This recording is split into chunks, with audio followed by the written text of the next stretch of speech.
March 11th, 2001, Atlanta, Georgia. A young rookie has the lead with 2 laps to go. But NASCAR champion Jeff Gordon is closing in fast. Gordon pulls onto the inside and they are side by side off of the final corner. But the rookie just edges Gordon for his first win since replacing the late Dale Earnhardt Sr. That rookie was named Kevin Harvick. I'm Robert Young, and welcome to the NASCAR Atlanta edition of the HiveCast.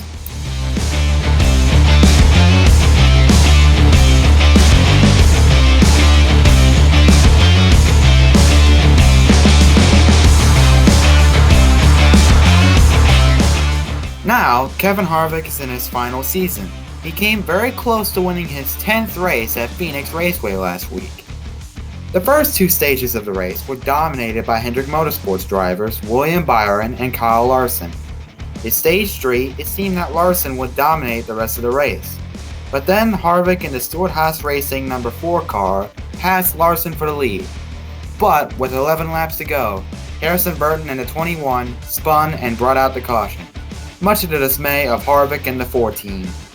During the resulting pit stop, Harvick's crew chief Rodney Childers chose to take 4 tires, while Byron and Larson took 2. This gave the Hendrick duo the front row, while Harvick fell behind. On the restart, Harvick fell to 8th, while Larson and Byron fought for the lead before another caution came out, calling for a green-white checkered finish. William Byron took the lead and held off Ryan Blaney, Kyle Larson, and Tyler Reddick to get his second win of the season. This is the first time that the 24 car has won twice in a row since 2007 when Jeff Gordon was driving it. Congratulations to William Byron and the 2014 for their victory. Coming up, I'll introduce you to another Buford student that loves NASCAR as much as I do.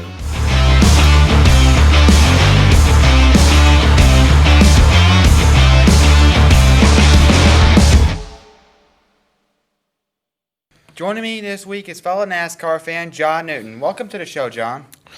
Thanks for having me here, Robbie. All right. And what got you interested in NASCAR? I don't know what it was. I remember I was watching the 2016 Speedway for the Daytona 500 qualifying. I don't know what it was when they was interviewing, talking about how young Chase Elliott is, and that's really what sparked it off. Now I know my family. My dad and his brothers would race there at the dirt track on Saturday nights when they was young. Then my cousin's a medic that works really with NASCAR there at Darlington. So, kind of with all that, it kind of got me into it. All right. That's pretty interesting. All right. Now, let's talk a little bit about what happened at Phoenix. Right. Our first story is the recurring topic that seems to happen almost every week. NASCAR is looking at what happened between Denny Hamlin and Ross Chastain on the final lap of the race. Apparently, Denny Hamlin turned into him and caused them both to spin out on the last lap. And so, in a later interview, he said, "It wasn't a mistake. I let the wheel go, and I said he's coming with me." So, NASCAR is looking into the actions and comments of Denny Hamlin and might penalize him. So, what do you think about this? I feel like the fact that even Denny said that he let go of the wheel and he said, "Oh, he's coming with me," that just shows right there that's intentional, and I'm kind of spending somewhat of a hefty fine, maybe a dock and owner and driver points. Yeah, I have a feeling that's probably going to be big. Those two have been going at it ever since last year. Since, what was it, Worldwide Technology last year? Yeah, Gateway. There in the summer, that's been going on. Yeah, that's been going on for a long time. Chastain got the last laugh in last year at Martinsville. That was a pretty epic move, by the way. I will say that even though most of the time I don't like the guy because he's too aggressive, but I will say that was a very impressive move. That was, and I even say he's the modern day Dale Earnhardt. Speaking of the power rankings, like said, William Byron and Kyle Larson are number 1 and 3, while Alex Bowman is in 7th. Now, number 2 is second in the power rankings is Kyle Busch. Then you have to look then Chevy dominates at 4 of the top 5 drivers, with the 4th place going to Ross Chastain and that Trackhouse crew. Yeah, they're close. They haven't won yet, but I think they might do it here in a little while. Right, especially with a good track coming up for him, actually getting his first win at a track next week. Yeah, next week. That'd be Coda, right? Coda. That's all right. I'm looking forward to that.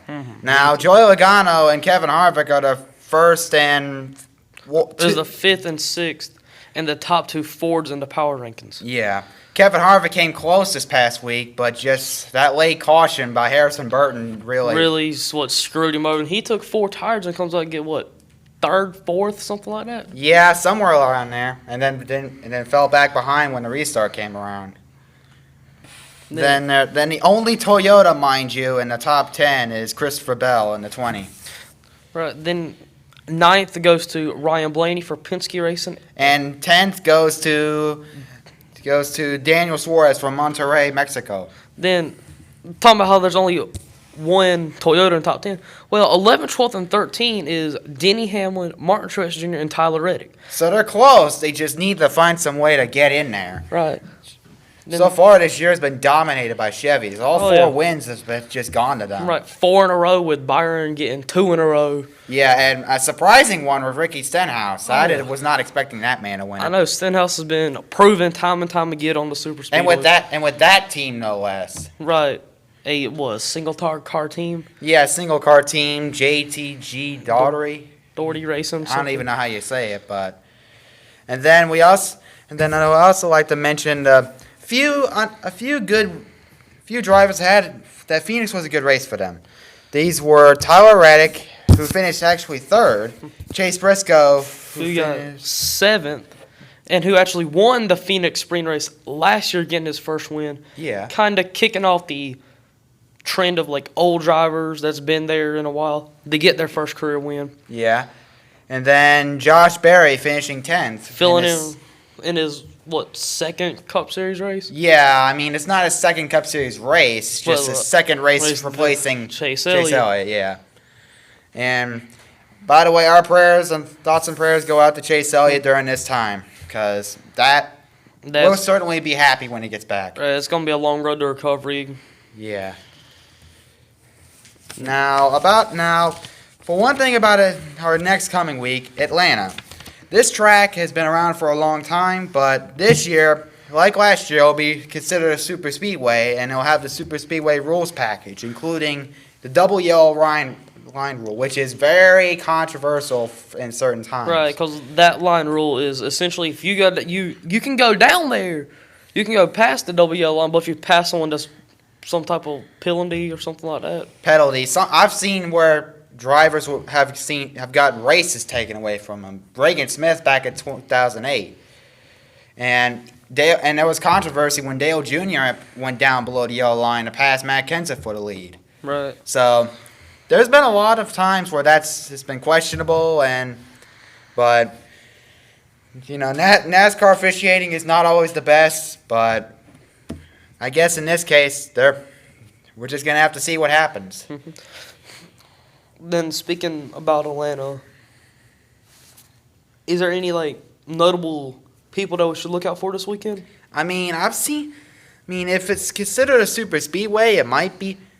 I would consider some guys that are doing well at super speedways, really your Fords are doing. Yeah. Good, along with Ricky Stenhouse who's proven himself. Yeah, I mean, and also you got I think it's about time that Ford gets a win because. Right. After having one snatched from them so late in the race, I think they're wanting to get it back. Oh yeah, especially with how well the RFK cars and the Penske cars are there.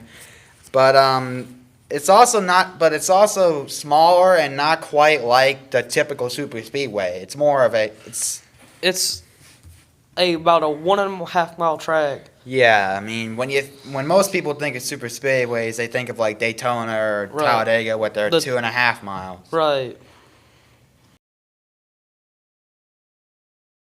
My pick will come later on, but John, who do you think will win this race? I'm going with the number 24 car for Hendrick Motorsports with William Byron. He won the Atlanta Spring Race last year, and he's coming up with a absolute ton of momentum with wins both at Las Vegas and Phoenix. So I think William Byron is going to pull the three-peat.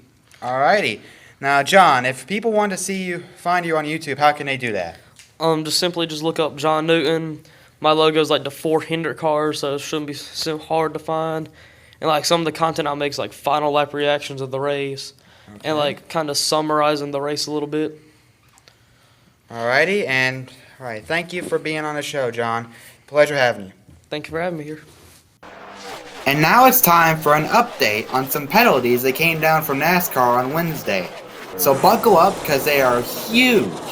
To start out with, Denny Hamlin has been fined $50,000 and lost 25 driver's points for his incident with Ross Chastain at Phoenix.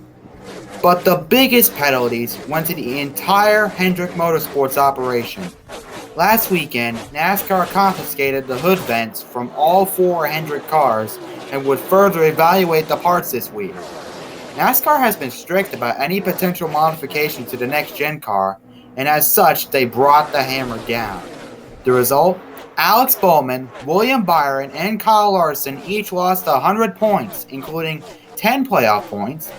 All 4 crew chiefs have been suspended for 4 races and fined $100,000 each, and all 4 Hendrick teams have been docked 100 owner points.